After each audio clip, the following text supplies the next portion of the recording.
Hello students, in the last class we looked at adding and subtracting matrices, and we looked at multiplying a matrix by a constant, by a number. Now we're going to look at how to multiply two matrices, but this is an entirely different beast. This ends up being rather complicated. First of all, the product of two matrices is only defined when the number of columns in the first matrix is equal to the number of rows in the second matrix. So let's look at some examples. If we wanted to take A times B, which we usually write as AB, then we have to look at the matrices. We have to look at matrix A and matrix B. And specifically, we have to look at the dimensions.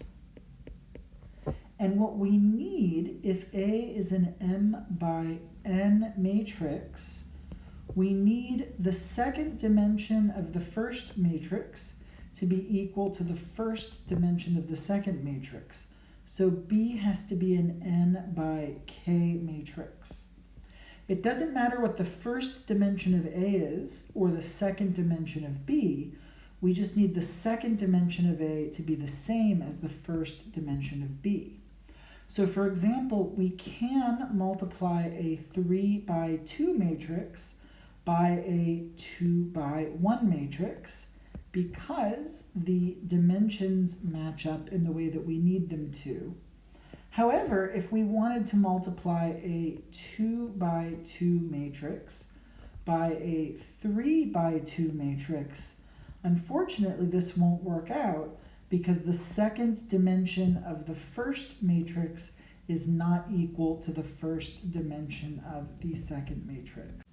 So this would not work out. However, the example above it would work out. But before we even go into performing these multiplications, we need to talk about something called the inner product.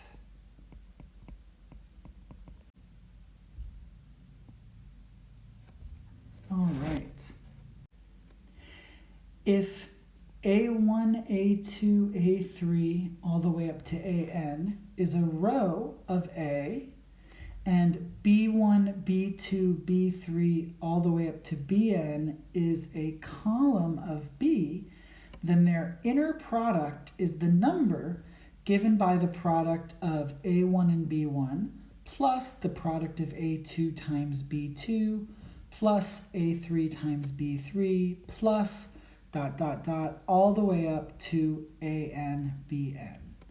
So what we're doing is we're multiplying the first element in this row with the first element in this column, and then adding to that the product of the second elements, and adding to that the product of the third elements, all the way down to the product of the nth elements.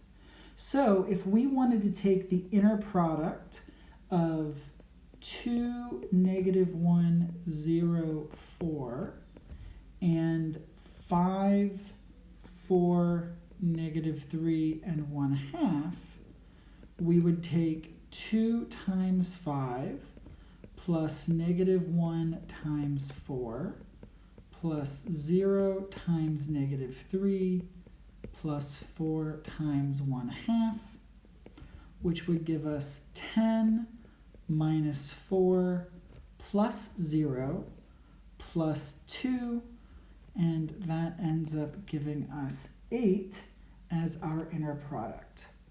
We need to be able to calculate these inner products to be able to take the product of two matrices, because the product of two matrices is going to be defined by the inner products of the rows and columns of the matrices that they contain. And that's exactly what we're going to look at in the next video.